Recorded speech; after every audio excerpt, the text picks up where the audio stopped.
It's Tuesday, August 23. In the headlines, Ministry of Education and Youth activates measures to handle teacher shortage.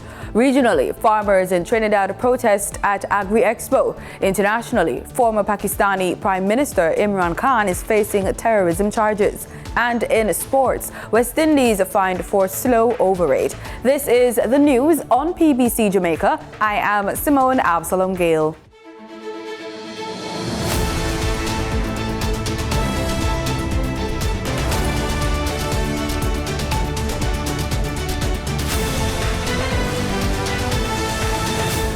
Minister of Education and Youth Favour Williams has disclosed that some 167 teachers have resigned from the public school system since July.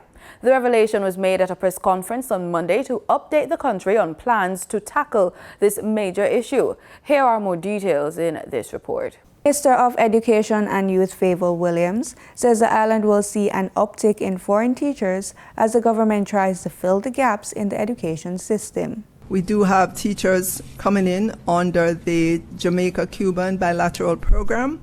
We have 70 teachers there. 59 of them are Spanish teachers, 5 in chemistry, 3 in mathematics, and 3 in physics. We have a framework agreement or an MOU with the Cuban government under which we bring in these teachers into our system, which we have been doing now for many years. And of course, we always keep the lines of communication open. And in this case, should there be a need for additional teachers, in terms of Spanish and some of the other specializations. Government is also granting pre-approval powers to principals to hire professionals as a means of speeding up the process of filling vacancies. As before, they may have had to go through a process of informing us, and we getting back to them, they getting back to us, we getting back to them. We are saying we're giving pre-approval for the replacement of teachers in clear vacancies. Obviously, the formal request should still be submitted by each school for the formal response by the regional office, but this will create greater efficiency in the system and reduce the time. Pre-trained graduates will continue to be employed also to fill the employment gaps in the sector. That is, individuals with at least a first degree in areas of expertise that are in short supply or in the specialization or subject area that the teacher will be required to teach. These teachers should be offered the opportunity to undergo pedagogical training on the job by internal or external stakeholders as part of the professional development portfolio at the school level. And so, in essence, these are university teachers. They have first degree, but not the teaching diploma. And based on the numbers, we believe that there are approximately 200 such persons coming out of UWI, some from UTech and some from NCU. Minister Williams says 964 specialist teachers have finished training and are available for the public education system. The teachers cover areas such as chemistry, computer science, English language, and mathematics. 121 of those teachers are on government program with a bond of 5 years. She says the focus will not only be on increasing the number of teachers, but on finding strategic options to maximize the use of current educators. Schools may also use the redeployment of staff to increase the number of teaching sessions of a staff member where the maximum number of sessions were not maximized. And as you may know, a regular teacher has a minimum of 28 sessions, and a session ranges from 35 to 45 minutes. And for a senior teacher, the minimum number of sessions is 22 sessions. Schools as well in operating, they can take the decision to merge smaller classes to reduce teacher demand for a particular subject area. So in our primary schools, and we know we have many small, medium-sized primary schools, you could merge 2 smaller classes, and I'm sure this is within the normal operations of our schools. Schools may utilize what's called blocked timetable approach, where all of or a subset of the teachers for a subject area are timetabled at the same time to ensure all students are being taught by a trained teacher. The minister is also encouraging greater use of information technology and recorded content. Minister Williams says channels such as PBCJamaica, the ministry's YouTube, and eHome School Network can be used in accordance with the national standards curriculum. Reporting for PBCJ News, I'm Raquel Robinson. Outgoing Jamaica Teachers Association President Winston Smith is encouraging teachers to remain focused and hopeful as they prepare for the upcoming 2022-2023 academic year, which begins on September 5. Speaking on day one of the 58th annual JTA conference being held in Montego Bay, St. James on Monday, Mr. Smith said that while the increased migration of teachers may pose a challenge to those teachers who remain, educators should be undaunted and rise to the task of transforming the educational landscape. The three-day conference, which ends on Wednesday, August 24, is being held under the theme Revisiting the Foundation, Building Our Human Capital Through Equitable Educational Opportunities. The Planning Institute of Jamaica, PIOJ, says gross domestic product for the electricity and water sector increased for April to June quarter this year.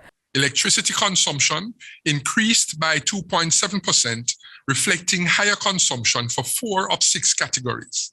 General service, that's small businesses using less than 25 kilovolt ampere kVA, up 9%.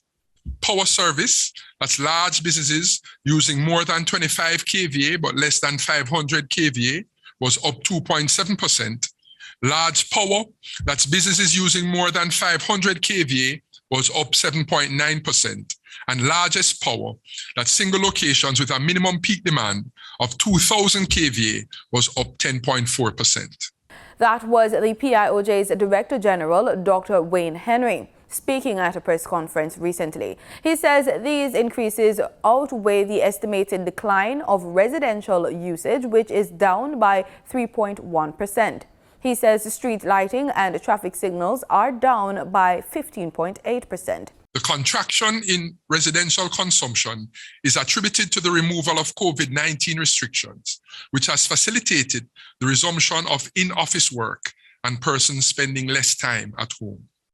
7 of the 14 parishes recorded higher sales, with Trelawney up 8.3% and Westmoreland up 7.8%, recording the largest increases. Water consumption declined by 0.7%. Reflecting declines in 5 of the 14 parishes. There was a 3.1% decrease in the Eastern Division, which accounted for 66.2% of total consumption, outweighing an increase of 4.3% in the Western Division. The Jamaica Defence Force will be conducting training exercises in and around the Titchfield area in Portland over the period Wednesday, August 24 to Friday, August 26. The JDF is advising residents that there is no need to be alarmed by the presence of the soldiers, as the training exercises in their communities will not involve any live firing and therefore will pose no danger. Residents are asked not to interfere with and or move training aids. In the event that unexploded ordnances or paraphernalia are found, please report it to the JDF headquarters at telephone number 876-926-8121-9. That's 876-926-8121-9. Members of the public who may have concerns about the presence of soldiers in their area may contact the JDF at telephone number 876-926-8121-9. Doctors and researchers say breast milk provides the ideal nutrition for infants. However, breastfeeding challenges are common. They often include not enough breast milk, breast engorgement, and a baby not latching on properly. But under the World Health Organization's Baby-Friendly Hospital Initiative, the Jamaican health workers are being trained to give support to mothers. Here's the second in a 2-part feature on how the initiative is going.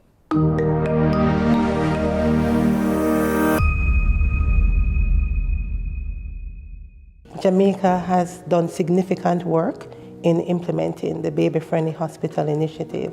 Initially, Jamaica had 10 institutions providing maternity services certified as being baby-friendly.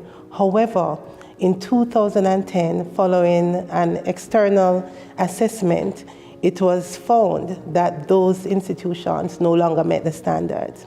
And so a lot of work has been done in strengthening the framework for the implementation of the Baby-Friendly Hospital Initiative, including the establishment of hospital, infant, and young child feeding committees, the training of healthcare workers across the institutions providing maternity care in Jamaica, and establishment of nutrition education rooms, just to name a few.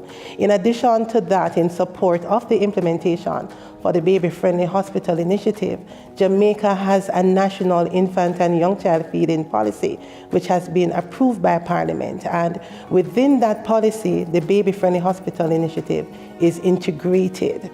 It is very important to the hospital, firstly in terms of the training that has been made available to the staff and building the skill set of the staff to deliver the information that is important to help our mothers. This training will help in highlighting to our mothers the benefits of breastfeeding.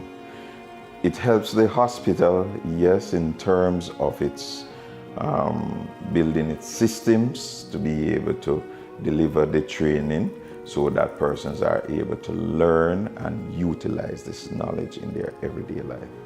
Secondly, it will help our patients, the mothers in particular, and the babies, in terms of giving them the information that will allow them to ensure that our next set of adults are healthy adults, right?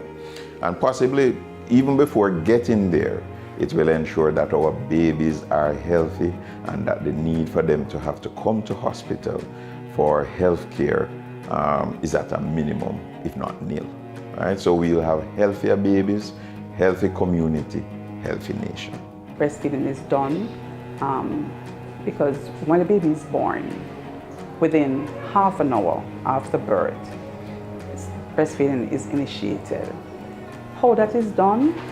When the baby comes out, within 5 minutes after birth, the baby is placed on mommy's tummy, right? And so baby is naked, mommy's tummy is exposed, her tummy is also naked, so you have skin to skin taking place there. In that way, the baby can crawl up to the breast and breastfeeding is initiated. And that is done, all of that is done within the first half an hour after birth. And then that contact is maintained for at least 1 hour. Mothers, they have an opportunity to be observed when they are breastfeeding. And if they're not doing well at breastfeeding, then they're referred. We have some special persons on the ward, and we never used to have them, but since about 2 years now we have them. They're called community health aides. Instead of working in the community, they work on the ward. So these community health aides now, they will go and assist the mothers, and whatever shortcomings the mothers have, after they, the community health aides, observe the mother's breastfeeding and see the gap, they will try to fix them or help the mothers to overcome those gaps. I had a wonderful experience having my baby here at Mandeville Regional Hospital. The service from the nurse, it was wonderful and it was hands-on. This is my fourth child alive, and out of all of them, I've been taught more by the nurse. You see more person telling you about breastfeeding, you teaching you, it is more hands-on. Time now for the business report with Danita Rodney.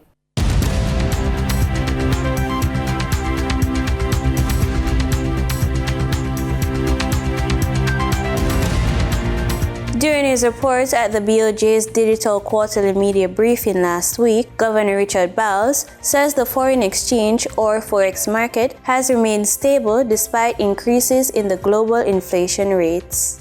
The foreign exchange market has remained relatively stable, reflecting in part the actions taken by the bank in response to the higher than targeted inflation.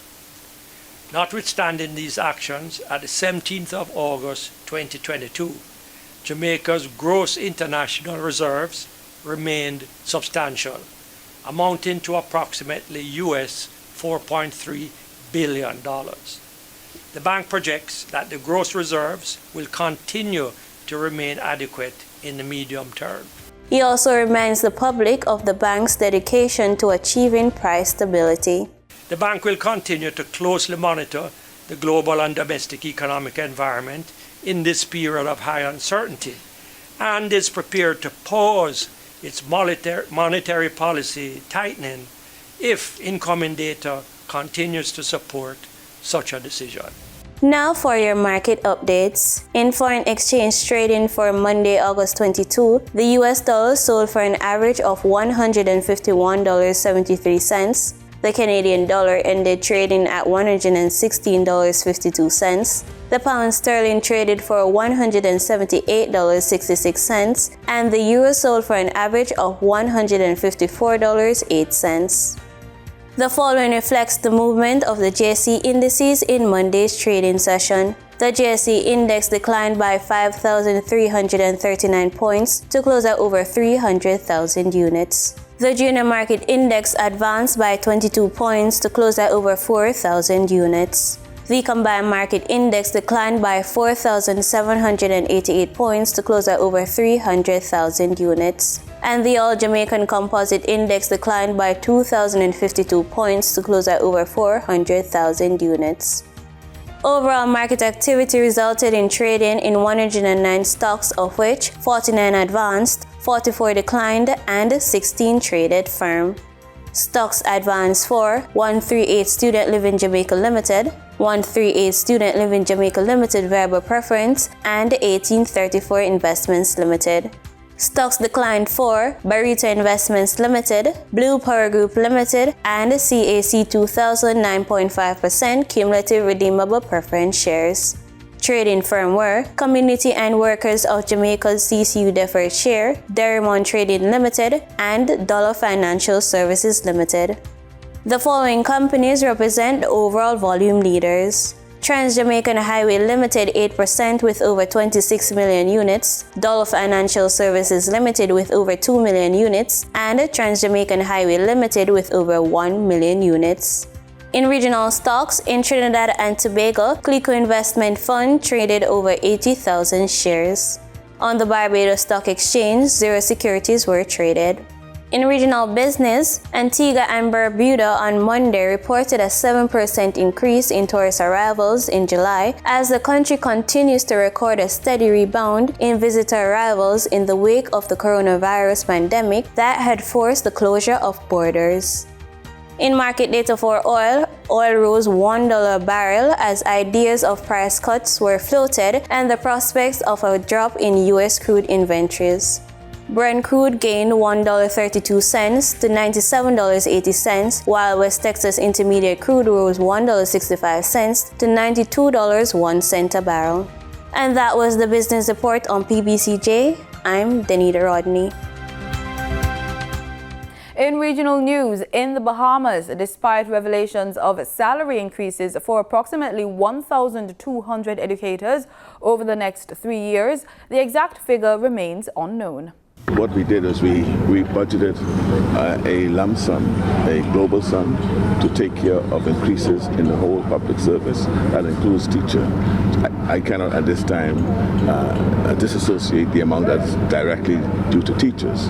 But what we did was we assured ourselves that what we made an offer to teachers, and as you would have heard from those that would have signed recently, it was the highest increases that they ever seen.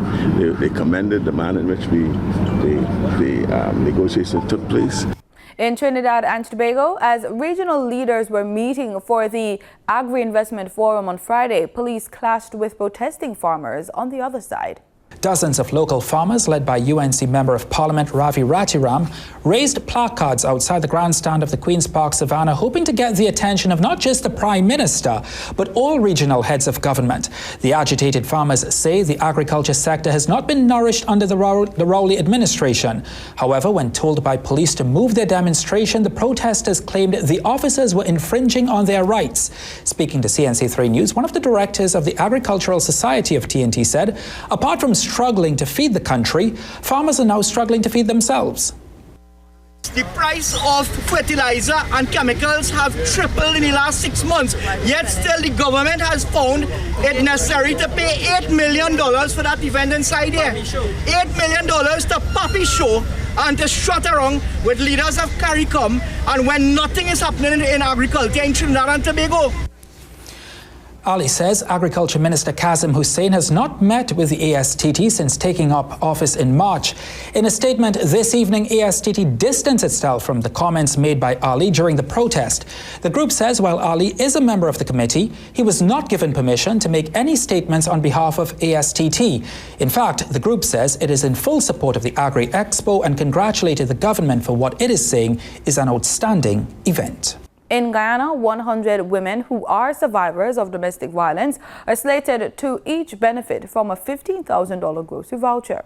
Dubbed Safe, Stop Abuse, Stay Empowered, the $1.5 million grocery voucher initiative, which was launched on Friday, aims at providing tangible aid to women in abusive relationships.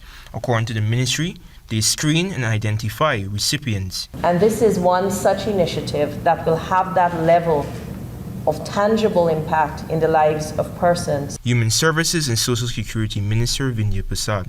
The vouchers are redeemable at any of the 5 Massey store locations at Providence, Turkine, Montrose, Vredenhoop, Rumvelt. Prasad also stressed the dire need for companies to be the driving force in stamping out domestic violence and promoting mental health solely for women who are domestic violence survivors.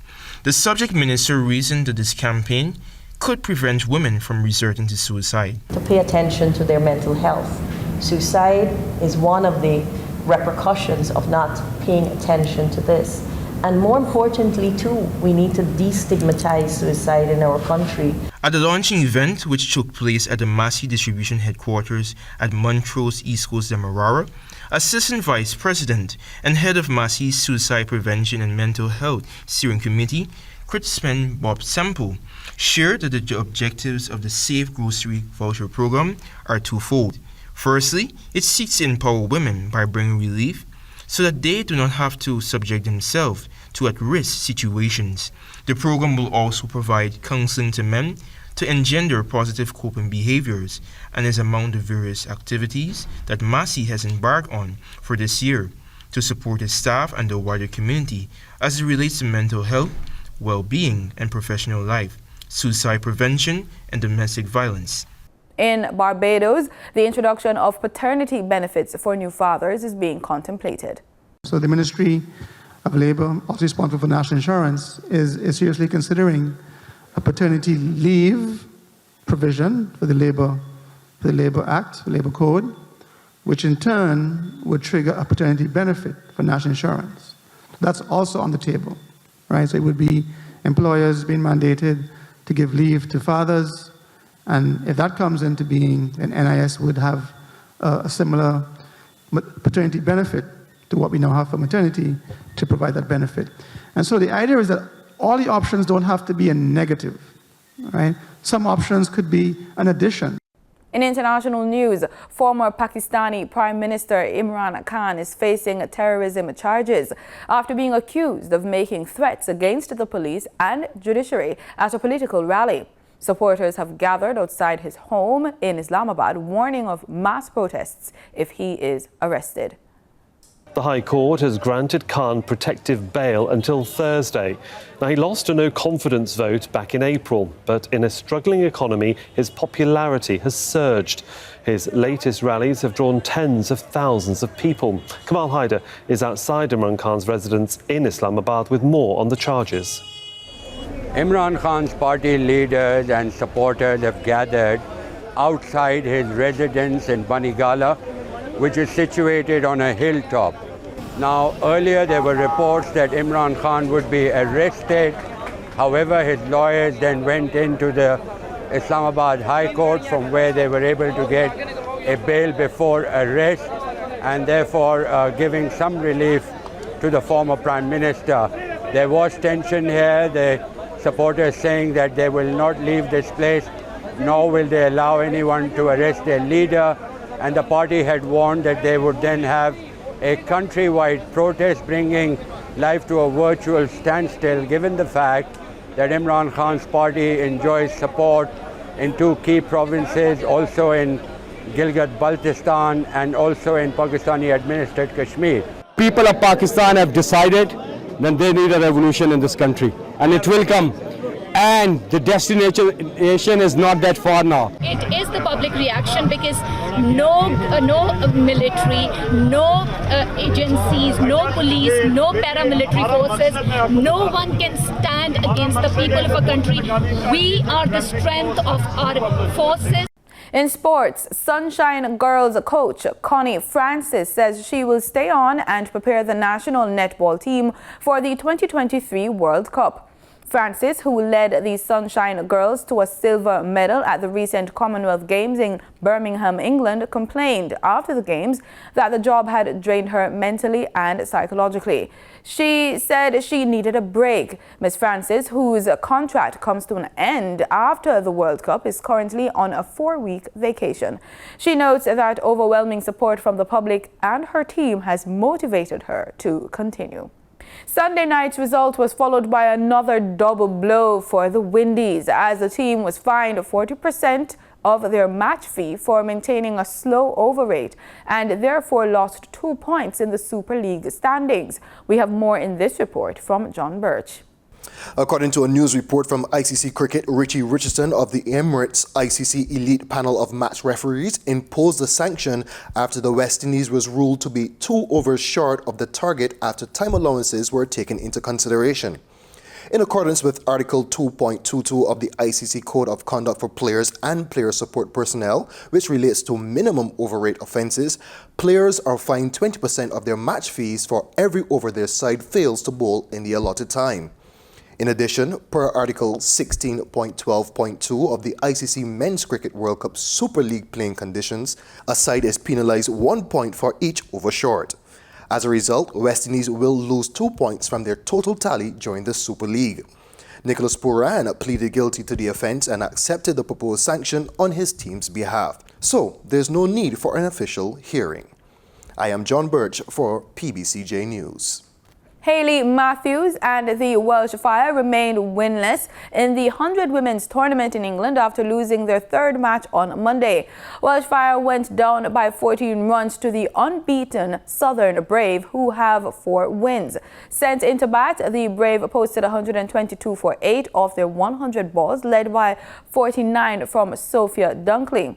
Matthews took 2 for 26. In reply, Welsh women were dismissed 108 on 99 balls. Matthews scored 20. And that's the news on PBCJ. You can follow us on our social media platforms at PBCJamaica. Thanks so much for watching. And remember, we are the People's Station.